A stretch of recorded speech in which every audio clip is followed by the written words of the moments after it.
អូខេសួស្តីអ្នកគ្នាស្វាគមន៍មកកាន់ Channel របស់ខ្ញុំបាទ One Beta សាយថ្មីម្ដងទៀតហើយថ្ងៃនេះខ្ញុំបាទធ្វើការមកបង្ហាញ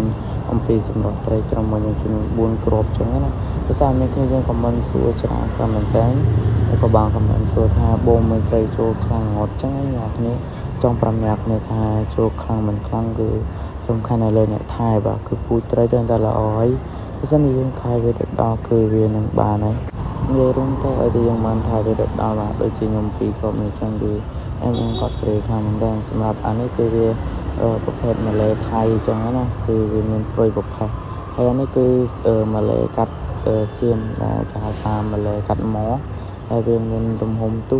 ក្នុងគីឡូវាខ្ទង់100ឯនៅពេលនេះគឺខ្ញុំចាំថែវាបានដូចជាមួយទៅđâyគឺemខ្លាំងមែនតើជាមួយនឹងការអ៊ុតវាជាការធ្វើពពោះវាគឺត្រីនេះគឺសុខភាពល្អដោយសារតែខ្ញុំបានដូរទឹកវាទៅដល់ជាមួយនឹងការមើលថែគឺទៅដល់លេខគ្នាចឹងគឺវាកប់ស្រីយកទៅអំដងចឹងណាអ្នកគ្នាហើយនៅពេលនេះផងដែរខ្ញុំកំពុងតែធ្វើការថែវាភាសាមានខ្លះគាត់បួលខ្ញុំចូលអ្នកខ្លះក៏គាត់ពពោះចង់ទិញចឹងណាហើយអ្នកគ្នាអាចតាក់ទងតាម Telegram របស់ខ្ញុំដាក់នេះបានភាសាតែអ្នកគ្នាបើចង់បានក៏ពេចតាក់ទងមក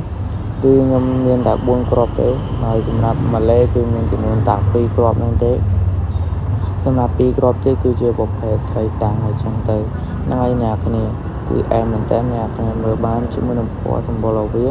គឺសិតតែពូជល្អណាស់ខ្ញុំបានកំងគេយកមកចឹងណាគឺខំមែនតើគឺមានចូលប្រភេទត្រីមកទឹកដែលខ្ញុំកំងយកមកលក់ឲ្យអ្នកគ្នាទេគឺចូលប្រភេទត្រីល្អឲ្យតែអ្នកគ្នាមើលថែវាដល់គឺ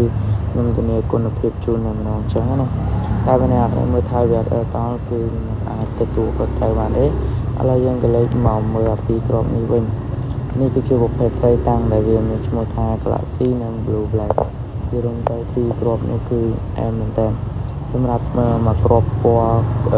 ក្រហមលាយបន្តសនឹងវាជាប្រភេទ Galaxy ជាមួយនឹងមកគ្រាប់ទៀតដែលហៅថា Blue Black កាត់ Galaxy ដែលនេះគេបានហៅគឺនឹងពីតែម្ដងភាសាខ្ញុំមិនទាន់មានលុយទិញកែវកញ្ចក់ដាក់វាជាងដាក់ក្នុង10នេះមើលទៅវាមិនសូវជាលុយមិនសូវជាប្រហែលទេហើយអ្នកគ្នាមើលវាលេងទៅគឺមើលខ្លួនឯងទៅនិយាយរងទៅវីដេអូនេះក៏វាមានមិនច្រើនដែរគឺមានតែប៉ុណ្្នឹងទេអ្នកគ្នាសម្រាប់អ្នកគ្នាដែលគាត់ពេញចិត្តចូលចិត្តកុំភ្លេចជួយ like subscribe ក៏ដូចជាសញ្ញាកណ្ដឹងនៅលើ Channel YouTube របស់ខ្ញុំបាទ One Beta ម្នាក់មួយផងហ្នឹងហើយដើម្បីទទួលវីដេអូថ្មីពី Channel របស់ខ្ញុំបាទ One Beta ជាបន្តទៀតចឹងណា